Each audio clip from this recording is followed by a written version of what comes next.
be facilitating tonight's discussion on serving God while at college and beyond. So yeah, answering the question, where do I go from here, which I'm sure a lot of y'all are wondering. So for the first question that we have for our panelists tonight. Great question. Wow. Stafford, definitely. Next slide. There we go. Televangelist shot. So the first question that we have tonight is, how did you serve God in ministry as an undergraduate, and how did that shape your time on campus? Charles, if you'd like to. Okay. You all look beautiful tonight, so yeah, it's very distracting. You're very gorgeous. So I like to say I was born with a Cornell University spoon in my mouth. I don't know if that made sense, but my older brothers were both in university. They both came to Cornell.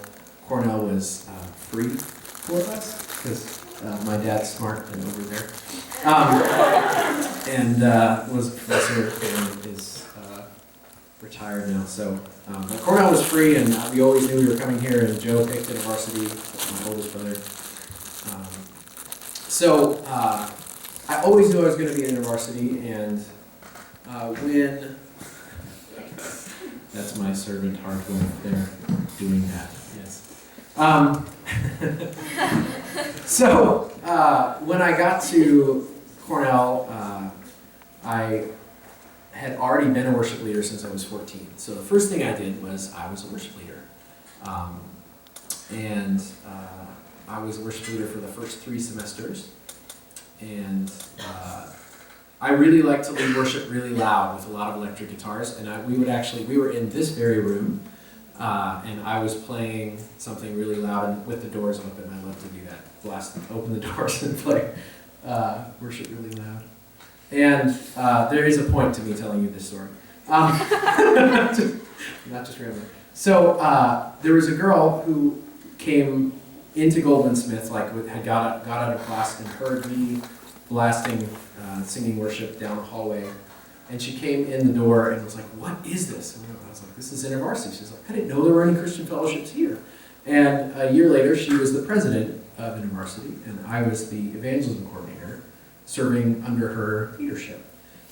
So I reeled in a president with my loud worship. So that's how I serve God, as I worship loud and proud in this very room. Then the last thing I did, which I think was probably, so I was an evangelism coordinator, and Simeon, who was supposed to be here tonight, was the evangelism coordinator of this fellowship at the same time, and we actually roomed together and did outreach in dorms that got knocked over to build those ones on West. We were in a dorm that no longer exists, but we tried to do a lot of outreach things, and basically held sort of gigs, kind of. Gigs didn't really exist yet in university. They didn't really know what those were. So. Not all of us know what gigs are. Okay, so gigs are one-on-one Bible studies with a non-Christian to sort of answer a specific question about God, and hopefully knock the last barrier out between them and God, and after about 4 or 5 weeks, you invite them to become a Christian. That's what a gig is. So we were trying to do that in kind of a bigger group thing, and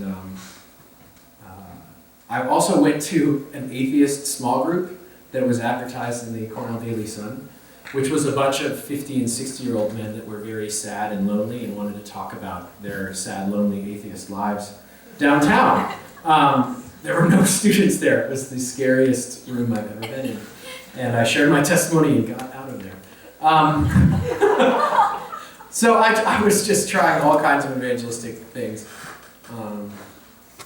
And the last thing I did was I was a small group leader. And I think that the reason that I focus so much in my staff work now on raising up small group leaders is I think that was the greatest impact I could have on the world, was to actually lead a small group well and get people to understand how to study Scripture and hopefully help lost people find Jesus. That actually worked a lot better than trying to do evangelism. Just do a small group, and evangelism happened So that's what I did. What did you do, Chris? So, yeah, I just graduated from Carnegie Mellon and everything, and during my time there, I was on leadership with my university chapter, which was just multi-ethnic, and What do you mean just? we didn't have AIV or any other kind of chapters and stuff, so we only had multi-ethnic. So, yeah, my junior year, I served as a small group leader as well. We were trying out something new going into freshman dorms and everything. And I would say that was a really formative period of like serving God and following after Jesus, because it was something really challenging. There was no precedence of, like, at Carnegie Mellon, the freshman dorms are exclusively freshmen, and you can't live in there unless you're like an RA or something like that.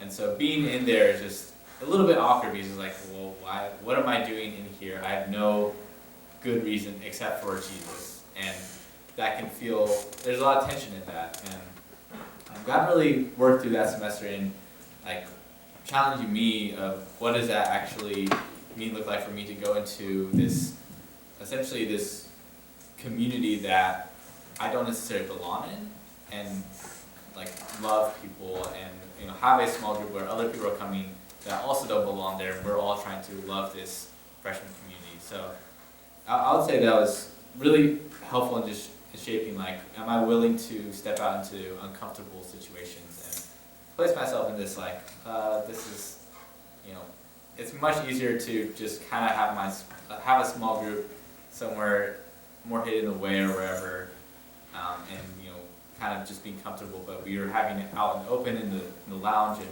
people were stopping by, and so it was definitely challenging in a lot of ways, but like the way God worked through that was really cool to see happen. So that was kind of the big thing for me during college. And the senior year, I kind of floated around and basically did discipleship kind of training and just meeting up with students one-on-one, and just seeing where they were in their walk with God, and helping challenge them to take that next step, whatever that might be, whatever God might be inviting them to be, whether that was them really surrendering something over to Jesus, or if it was something like, are you willing to invite your friend to this event, or are you willing to pray with your friend, or are you willing to bring up Jesus in a conversation and have this spiritual conversation with them and talk deeper about what did they believe, what did they care about. So that's kind of the basic gist of what I did. Thank you guys for sharing. Sounds like a lot of, I guess, like naturally, what naturally came up for you guys is like a lot of evangelism and things like that, kind of lended itself to service, which kind of brings me to the next question. Yeah. So what were some major influences for missions and ministry then during your undergrad years? And we'll give like maybe 5 minutes for this question. Just as a frame of reference. Great answer. So Total? Totally. Okay. You go first. I talked too long the first time. That's what that means. So, one of the big things when it came to looking at missions and ministry, when I got to Carnegie Mellon, I had the mindset of, I'm going to go solo and do everything on my own, and burned out that way because I wasn't connected with the Christian community right away, because I was like, oh, I don't need Christian community here, because I had it back at home, and I know what I'm doing, and I know what I was doing. And different things about that, just constantly, always battling kind of with God, what He had for me next, and kind of not really letting Him take complete control, and just trying to, like, I want to do my own thing still, and if God fits into that, great, and if He doesn't, well, we're going to work out a way that it does fit. Not really a good attitude to have. So, junior year, I did Air Force ROTC, and one of the big things I was pushing for was I was trying to become a remotely piloted aircraft pilot. And with that, I used to wear glasses, and my vision was pretty bad, and so I found out I had to have corrective eye surgery if I wanted to actually be able to fly. I did that, and during the period of time that was 2012, and Urbana 2012 was going on. And I went to that, and one of the themes that came up during that time, God really brought up the theme of surrendering things to Him. And over again at the different sessions, when the speaker spoke, at the different conversations, or things I was even reading in Scripture, over and over again, I kept on seeing people surrendering things over to Jesus. And so I was like, okay, God, what are you saying for me? What do I need to give up? What do I need to surrender over to you? Thought of a couple of things by the end of the band. I was like, okay, cool. Giving these things over to God. Like, yay, awesome. Coming back after Urbana is when I had the corrective eye surgery. And when I got back to school on the first day of classes, the captain of the ROTC group called me into his office and sat me down and was like, so actually, your eyesight was so bad, you shouldn't have been allowed to get that corrective eye surgery in the first place, and so you still won't be able to fly. And that was a really big moment of me just, like, you know, it's 5 o'clock in the morning at that point, I'm just like, wait, what? And go back to my apartment, sit, and just try to figure out all kinds of ways. I'm searching on the internet, like, is there any possible loophole that I can figure out and get around and make this happen? Because this was my dream. This is what I really wanted to do. And after a while, I finally just sat and listened, put on some worship music, and instantly God just hit me of just like, that was something I was not certain. I was not willing to give over my future, my life over to Him for what He would have for me. And that was kind of the big kind of shaping moment of like that first step, and needing to surrender all things over to Him. And Urbana was that kind of a big impetus of driving home to that point of like, I need to surrender things. But then afterwards, like it wasn't even at Urbana where God really hit me with that, but even 2 weeks after where, you know, just everything came crashing together, like I need to surrender my life to Christ, and what is He inviting me to? What does He have for me? And how can I be obedient to follow after Jesus? So. Urbana, yes, that was what it was. I went to Urbana 2000. I'm not that old. I'm 32. That's how old I am. Right? Am I 32? I think so. Once you have a baby, you don't know how old you are. I know how old he is, but I don't know. Yeah. But I went before college, and it completely changed everything. There's no single event that changed me more than Urbana 2000. And I was a senior in high school, so if you have siblings that are seniors in high school, they can go to Urbana 15. But just I felt like my understanding of God's mission before then was about, I don't know, that big, you know, like big as a penny or something like that. And after Urbana, it was the world. Like it was so expanded. And my heart was just, the theme of that Urbana was children. And so that they played the song, He Knows My Name, and had this slideshow of all of these children that were connected with the ministries that were exhibiting there. And I'm not really that emotional, I'm not really that weepy, but I will never forget that slideshow and the way that I just got it that Jesus, He loves us. He loves every kid that's hungry. He loves every kid that's an AIDS orphan. He loves everybody. And Jesus died for everybody.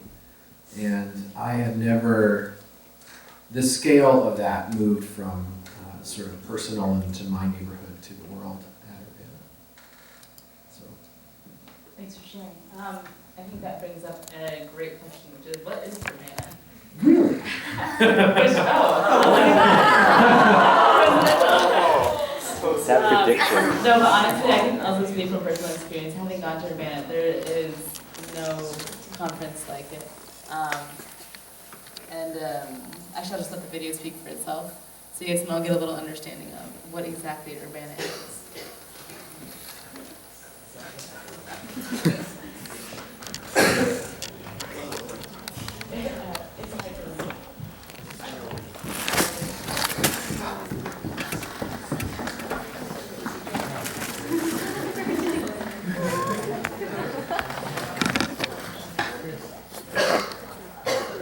I remembered one thing I didn't say before of one of the ways I served as a student.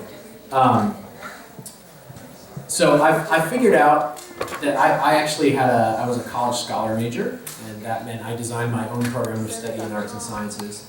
And I figured out that if I discipled freshmen, I could have generations of impact on InterVarsity. And so I decided that I would disciple 5 my senior year.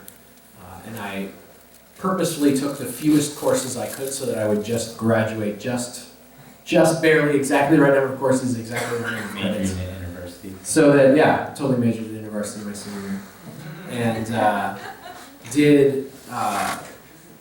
so that freed up my schedule so that I could disciple that many people and do it well, not just kind of skip in and out and kind of like, how are you doing, but actually really develop them as leaders.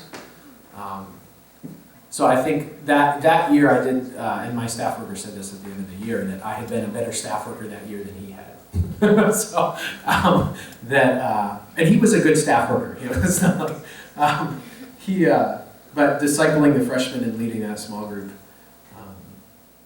those 2 things, I think were the most effective kinds of service that I did as a student. Is it working yet? No. Yeah, can't hit you. 2 minutes? You want to say something? Yeah, Chris? you can actually come back to it at the end. Again. I also have been to 03 and 06 and 09 and 12, and I can't wait to get to 15. It's my favorite thing we do. So I will see you all at Urbana 15. So seniors in high school can go. So if they are juniors right now, when Urbana happens in December of 2015. So if they're juniors right now, they'll be seniors then. If they're seniors right now, they'll be in college then, and then it's for college students and seniors in high school. Because I went to Urbana in 2000, and then I did a gap year between high school and college, and was a missionary in Atlanta because of Urbana.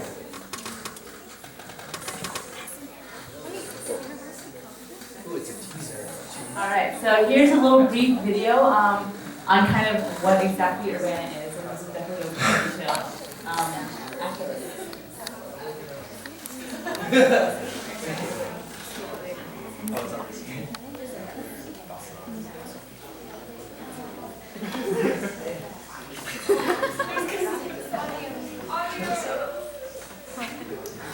Okay, we're still experiencing technical difficulties. Wow, you pushed the wrong button. Worship is in 6 languages at Urbana. 6 or 7. It's phenomenal, and it's also so This if you can see on the little cards that are going around, I think that they include the dates, but it's always like kind of at the end of the year, so you're celebrating like the end of the year, but also like the beginning of a new one. That sounds good.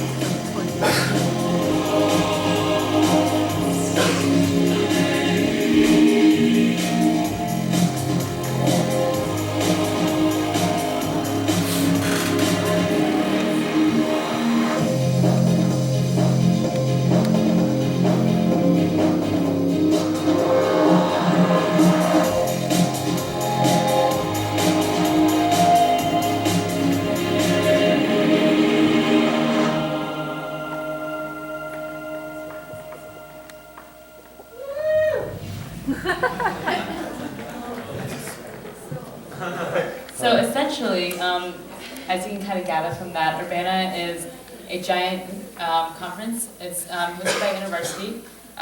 Students from university chapters like all around the nation will come, and it's primarily focused on missions. So it's like 19,000 like-minded individuals with whom you can connect, and there are also opportunities to speak with exhibitors and other organizations like that are also interested in getting involved in missions. So it's a really great time. But before we go into any more detail about that, I'd like just to hear again some more personal stories from you guys about how exactly Urbana shaped your vision on missions. So if we go to the next question. What role did Urbana play for you and your understanding of missions, and how has your experience at Urbana impacted your life in missions?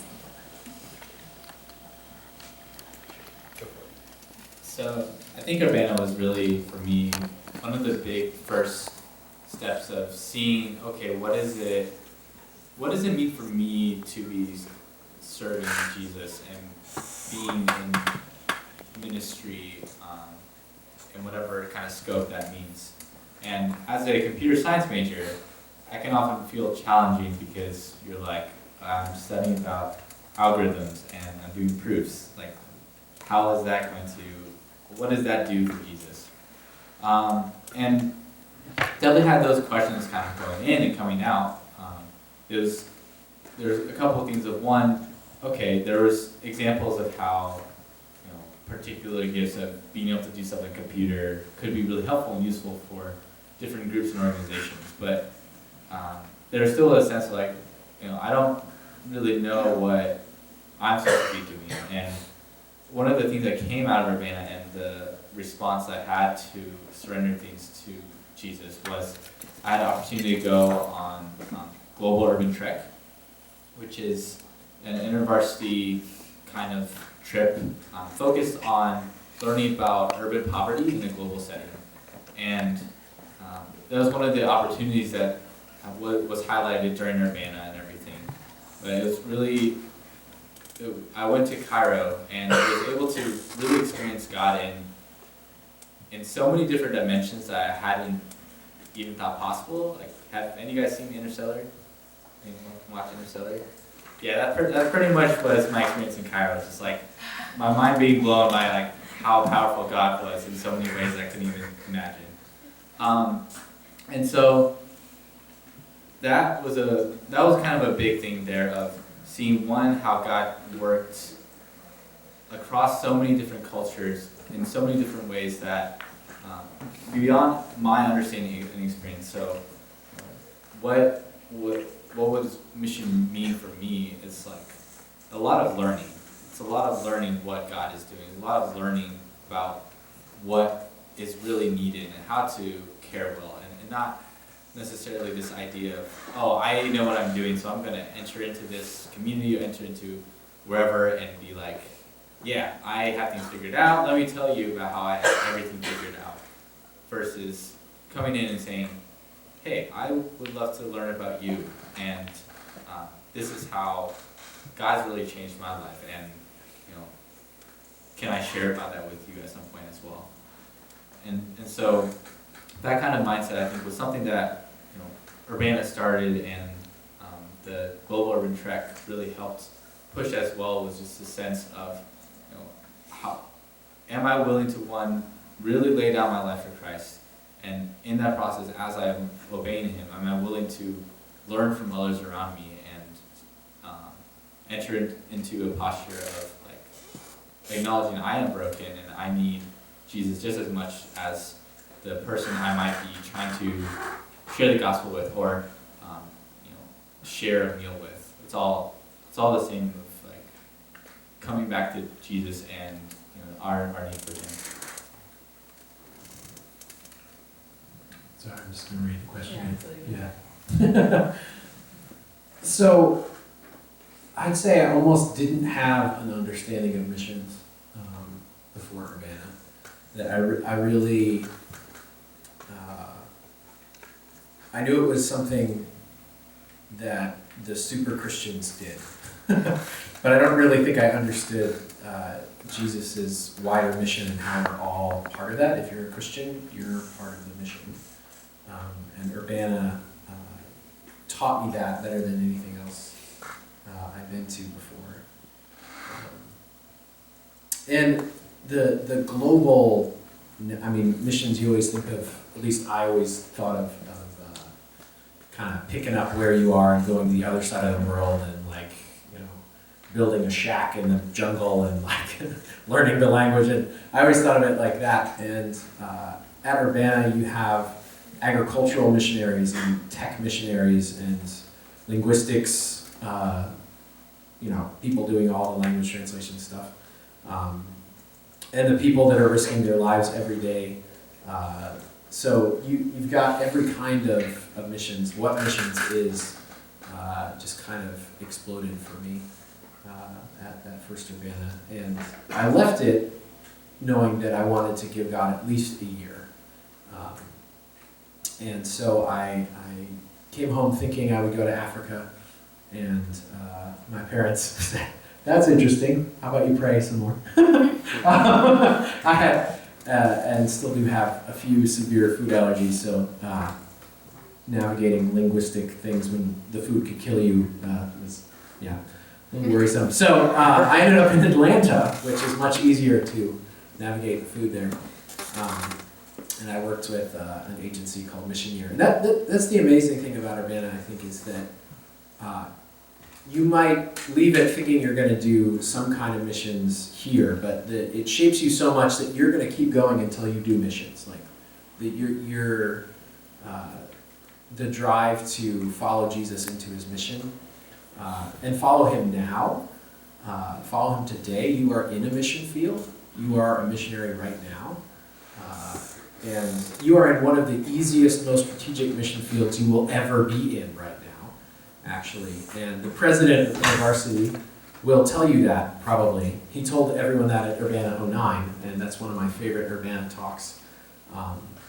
He said that sharing the gospel with a non-Christian while you're in college is probably the most powerful thing you will ever do with your life. And I think that's true. So, Urbana both shapes how you see your mission field now and how the world, the rest of your life, the world is the mission field. Like that's what we're doing as followers of Jesus. We're sharing his message with the world. Whether you're doing that with the guys who work at community programming or translating languages or in the jungle or on a campus. We could use more IB staff, just saying. Well, thanks for sharing that. We're kind of bringing it back home. Moving on to the next question. So, post-Urbana, post-mission, post-college, now, how have you continued to sort of guide in places where you are? Sure. So, I went to Atlanta, and I served with this missions organization called Mission Year, which I highly recommend.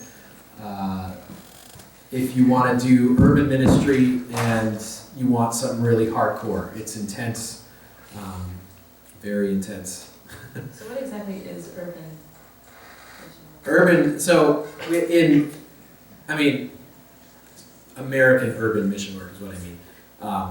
The Global Urban Trek takes you to a city like Cairo. Mission Year works in 6 or 7 cities in the U.S. And so you move into a neighborhood, you develop relationships with your neighbors, you go to a local church, you do community service in your neighborhood, and you reach out to your neighbors. And that's what you do for a year. That's your whole life, 24/7. And the most intense part is living with 5 strangers and trying to do that together. The best description of it, it's like being married to 5 people with none of the benefits of marriage. So it's all of the problems, none of the benefits. There were some benefits, but it was hard. But it was so good because the hardness drives you to your needs and makes you pray. So I learned more about prayer because of how hard it was, really, than in any other season in my life. So I did that initially after Urbana. And that experience, I worked in a high school that was just absolutely terrible, and came back wanting to understand how Ithaca High graduates 98% of its population, and it's almost all white, and 10% of them come here. And that high school is all black, and only 28% of them graduate, and none of them go to college. And how is that possible in the land of the free? So I came to Cornell trying to figure that out and found the College Scholar Program. And so in a lot of ways, Urbana shaped where I went on the missions field, and that experience on the mission field shaped what I studied at Cornell and how I served at Cornell. Because I was very into NICUP and spring break trips and trying to raise awareness about social justice issues. And so the Bible study I did was on justice. The small group I led was on biblical justice. And I went to NICUP 2 out of the 4 years. What's NICUP? NICUP is InterVarsity's 1 week-long urban missions project over spring break. And the best thing you can do, it's the God alternative spring break.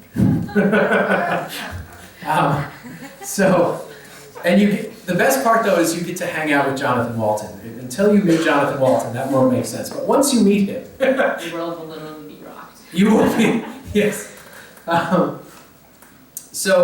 It shaped where I went on the mission field. It shaped what I studied at Cornell, and then that led me to be a teacher in the inner city, to try and actually work in that education system that is so broken. And miraculously led me back here. I never saw that coming, but my parents are glad I did. So now I'm back at being a missionary, and my mission field is here.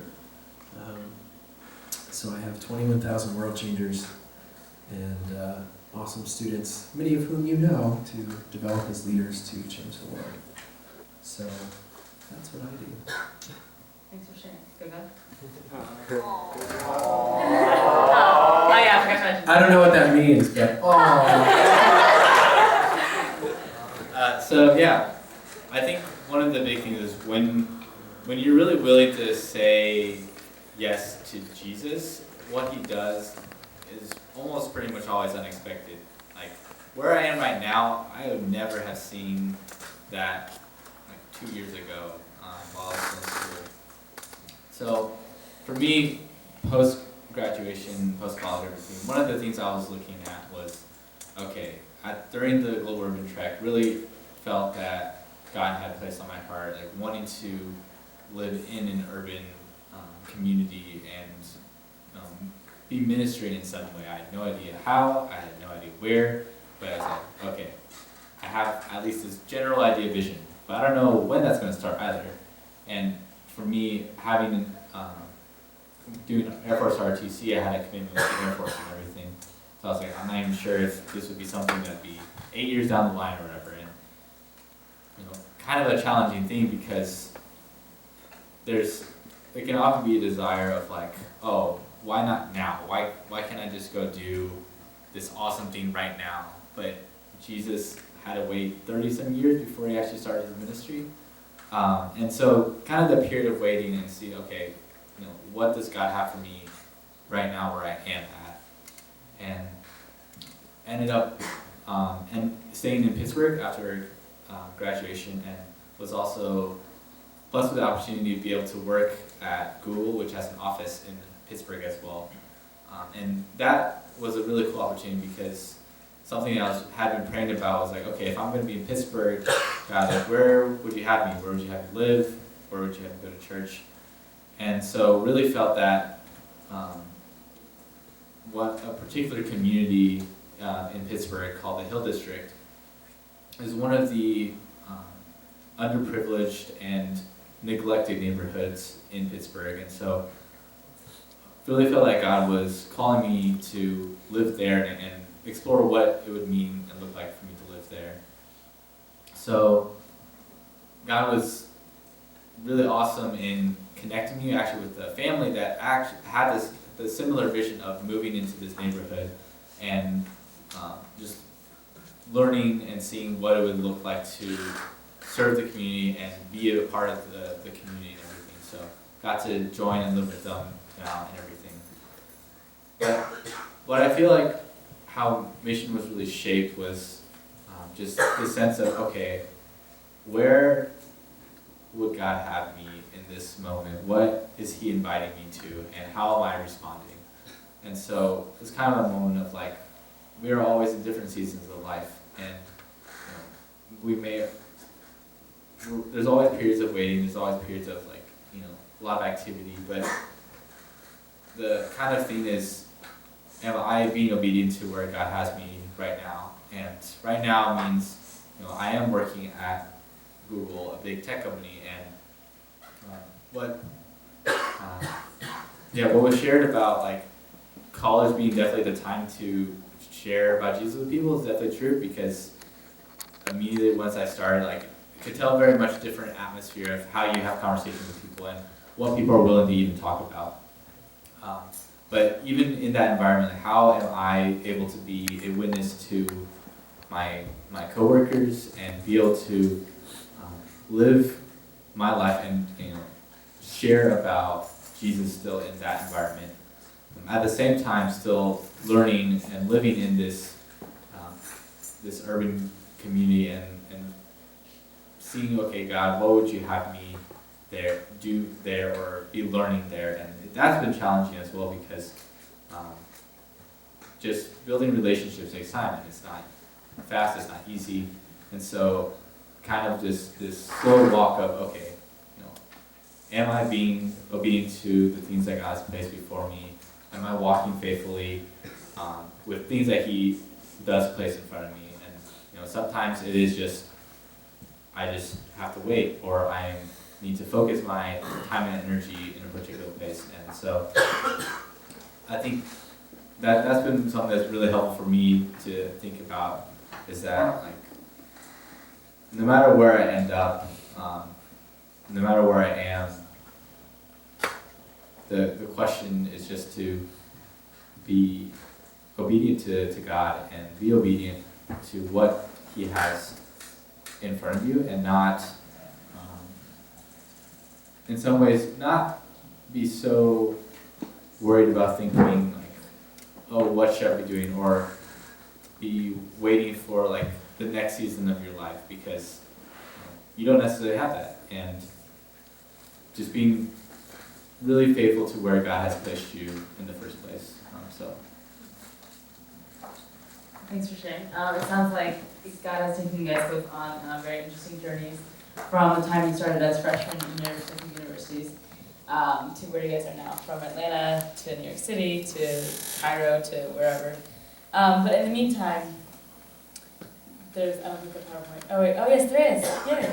What advice then would you, if you could go back and give your freshman self any advice about service and or leadership, what would you tell yourself then?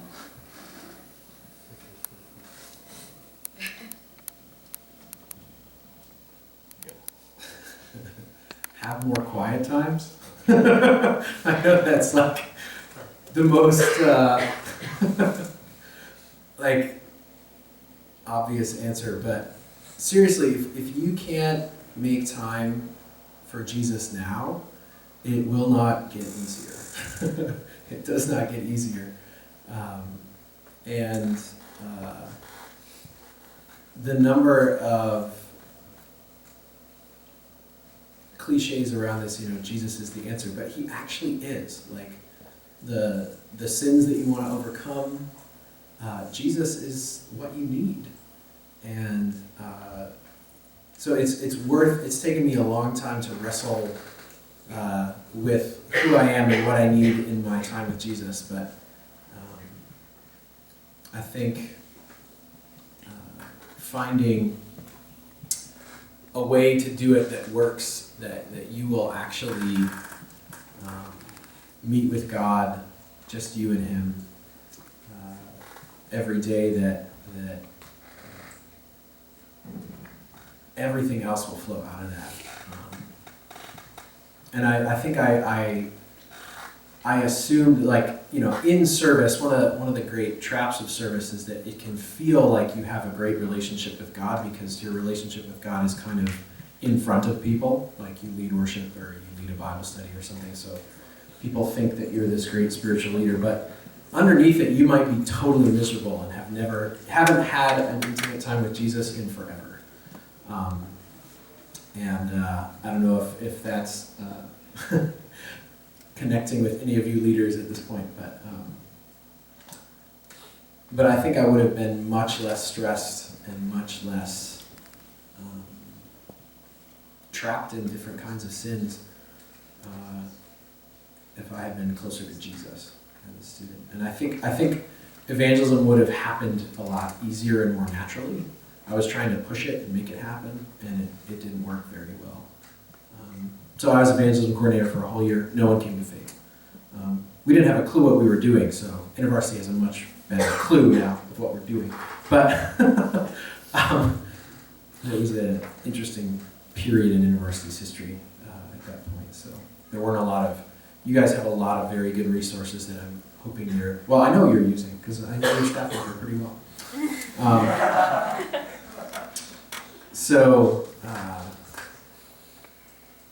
Yeah, I'd say a lot of other things, but that's the biggest one off the top. Sunday school answer. Yeah. I think I would say surrendering things to Jesus, because like over and over again, that was the big kind of moment of how God really started bringing everything together, and things really started like, okay,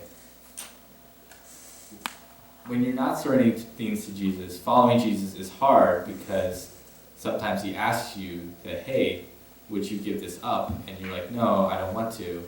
And so then you're like, why can't I do this thing? Why can't I accomplish these things? And that becomes kind of the tension point of like, oh, like maybe God doesn't love me, or oh, like why is this so hard? Like, you know, following Jesus shouldn't be in this way or something. And surrendering, I think for me, seeing myself as a freshman, like if I had really started to give things over to Jesus and just ask, like, hey, where would you have me? And be really honest, like if there's something you really want, even if it's good, like are you willing to give that up for Jesus? I think a story that really hit me big reading was just Abraham and how he's promised, you know, generations upon generations where they would be countless, and he finally has a son, and right after that God asked him like to sacrifice Isaac, his son. And so in that moment, like he could choose, even though this was a good thing, this was a promise that God had given him, was he still willing to give that up to God and, you know, say, God, you are still first and foremost, most important in my life, and nothing else comes even close. And that's definitely a really extreme kind of example that we see in the Bible, but that to me just speaks how when we are willing to give everything over to him and really just be able to lay down our dreams for the future or any ideas we might have for ourselves, like, God is faithful, and God will meet us in ways and take us to places that we could have never imagined, and use us in ways that are beyond our own capabilities, because we are limited in our capacity, we are limited in our power, but God is all powerful. And so when we are willing to, you know, set ourselves aside, like God can really be working through us and in us. So I would say that was kind of a big thing for me. College was something that I would definitely have told myself when I was a freshman. Well, thank you guys both for sharing tonight. Let's give them a round of applause.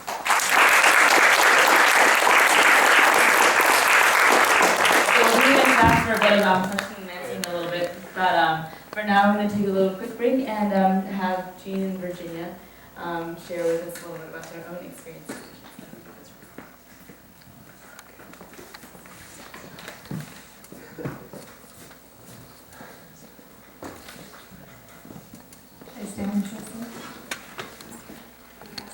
So we've been hearing a lot about how we can do missions here on campus in AAIV, in our communities that we're in. And we've also talked a little bit about, you know, what happens after college. How do you do missions after college? How do you pursue that? How do you have God lead you into that? So I just want to switch gears a little bit and talk about short-term missions. So I have done missions for about 3 years, all of them in China, in different places in China. And this is the first trip that I went to. It's in Sichuan, in a rural area, in 2012 during the summer. So you can go to the next slide. These are our kids. So what we did is this. And you guys can ask questions whenever you want, but I'm just going to kind of go through what we did. So we were there for 2 weeks. We taught elementary schoolers, so generally from about 1st to 5th grade. Some of them, they come from all different backgrounds, so some of them are from really rural areas. Some of them are from kind of in the city, but not really. And some of them are minorities, some of them are not. They were all super cute. They're cute, right? So what we did is we would teach them English. We would teach them character. So, things like love, peace, patience, kindness, the fruits of the Spirit, in the guise of character, because, in China it's kind of a sensitive topic to be spreading the gospel directly or using Bible passages directly. So we would kind of say like, oh, we're teaching them character and teaching them the fruit of the Spirit. So this is done in class. You can go to the next slide. Just to give a little bit of background of what Sichuan was like back in 2012. This is kind of after the Sichuan earthquake. So what we did is during the weekend we went to look at some of the areas really nearby the places we were teaching. And the whole place is devastated by the earthquake. So you can go to the next slide. You can see that there's used to be a very vibrant town, a very vibrant city. And now after the earthquake, it's completely, I guess there are no people living there. Everything was moved out, everything was turned into rubble, and I think it was just really incredible going there and seeing, it's a beautiful place. There are like mountains, there's mist, it's like a Chinese painting, but then in the foreground, it's like rubble, it's like all, completely destroyed and devastated. So a lot of these children that we were teaching actually would have relatives. They would have like mothers, grandmothers, aunts, siblings who were injured or who were killed by the earthquake in Sichuan. And really, you can never really tell. They're so happy. They're probably the most beautiful children that I've ever met.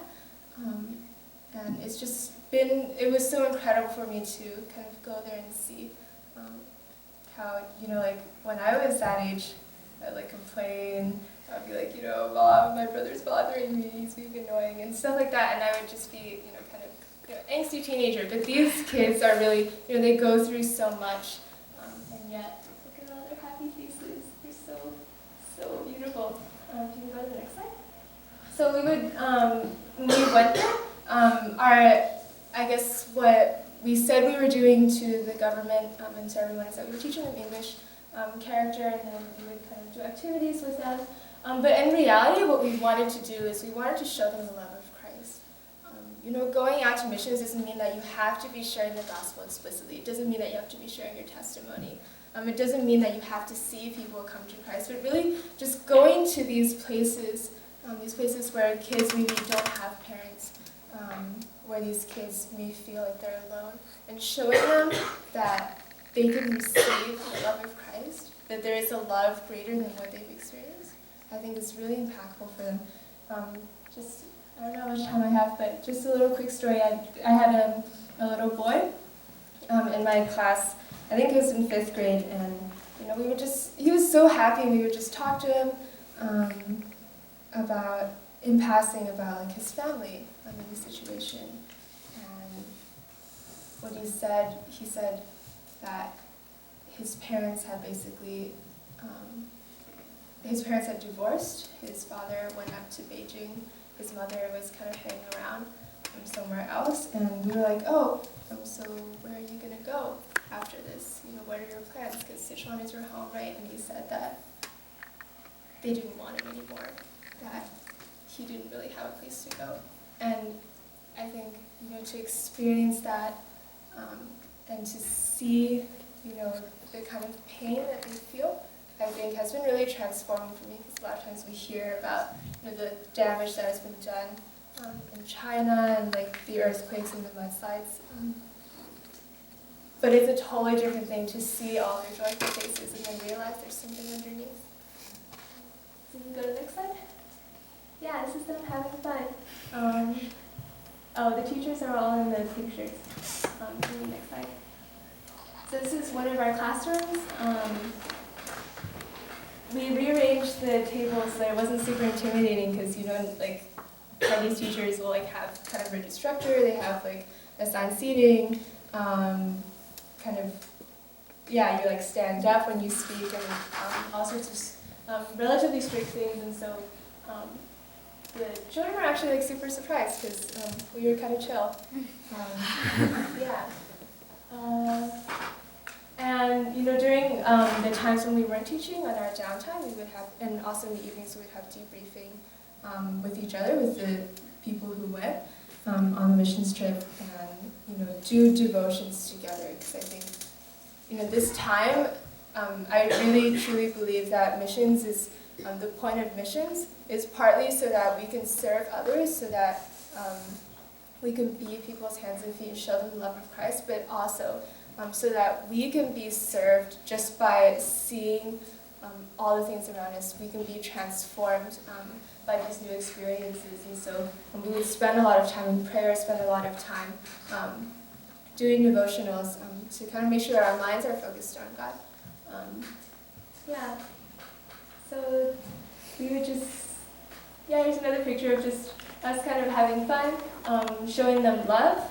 Not necessarily being like super strict about like, how much we're teaching them, how much we're accomplishing, but just loving them as if they were Jesus. Yeah, they're really cute.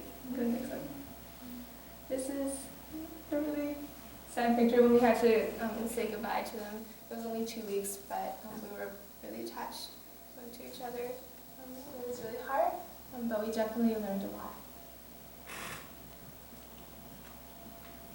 So, why do we go on missions, right? So, what is the point of global missions? Right, we talk a lot about like doing missions here, like on campus, but why do we actually have to go out? What is the point of going to China when we live here? We have so many communities there, and what I believe is.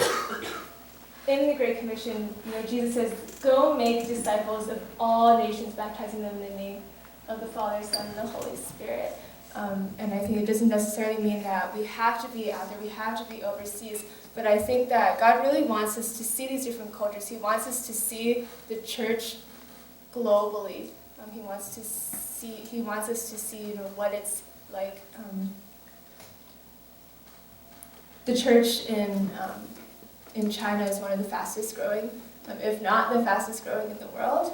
And there's a reason for that. And I think like when I went to see people who were Christian, kind of the underground churches, worshiping with so much passion, with so much preaching with so much authority from Christ, I think it was really transformed because it's really, really so different from even AAIV or the churches here in the community that we're in at Cornell. Yeah, so I think that brings me to like my first point of how we can be transformed by missions, and that is to go see what it means for every nation and every tongue to be praising God's name in Revelations. John says he was kind of like up there and he sees God and he sees like all these angels, and then he sees this multitude. A great multitude that no one could number from every nation, from all tribes and people and languages standing before the throne and before the Lamb. And it's just really incredible. I think it's really hard to explain, but just to see all of these people who are so different, come from different cultures, have different backgrounds, come together as one as a body of Christ. The second thing that I think really struck me about missions is seeing Jesus in the needy, right? We're called over and over again in the Bible to be reaching out, to be serving. And I think God is really pleased with that. I think it's not an option for us to, just sit back and, or even like go out and evangelize. But I think we're actually called to give to the poor, and to give food, to care for, those who, the widows, to care for those who don't have homes, children who don't have parents. And the last thing I think I really learned is how to step out in faith, right? It's really comfortable here at Cornell. I think, even, a lot of times we think it's hard to talk to your classmates about Jesus, to, reach out and invite people into small group. And it's in those moments when you're uncomfortable that God can work, right? It's, 1 Corinthians says that, we boast in the strength of Christ, and that strength becomes even more apparent in our weaknesses. So I think there's no better way to do that than to go overseas, to be in a culture that you're maybe, even though we're all Asian, I don't really speak Chinese, so that's why, but to be in that kind of place where you may not necessarily fit in, and to still be able to share the love of Christ with them, to still be able to be brave and rely solely on God and not on your own abilities, not your own language, is really powerful. So yeah, I guess the reason why I wanted to share this is, I just want to inspire you guys, for those of you who maybe haven't experienced short-term missions, to maybe consider that, because I think, it's not only a time where you can be serving others, but it is a time where you can be transformed. And I certainly was transformed by it. So yeah, that's all I have. Alright, I promise to be very brief. Alright, so she stole my passage, talking a little bit about what it looks like to serve. So in case you guys didn't realize, tonight's service auction, today's all about service, about missions. It's pretty clever, right? So I want to talk a little bit about my own personal experience, about serving in a non-Christian organization, Alternative Breaks, and then talk a little bit about why we serve and do any kind of work really. So all 4 spring breaks, I'm part of Alternative Spring Breaks. We go to different places, New York City, all over the country. I specifically went to Lake Placid all 4 years. I will be going for a 4th time. And we work specifically with at-risk youth. And I go there and we talk with the guys. And I hear about stories about domestic violence. I hear about their drug addictions. I hear about the fact that this one guy at the age of 16 has 3 children. That blew my mind, right? And I think every single year I've gone, being able to work in a non-Christian organization, because I think what we see all today, we've been talking about how we can go on missions, how we can go evangelize, how we can go, spread these pearls that we have, and I think that's really great, really awesome. But I think service looks more than just that. That's a huge part and a really important part.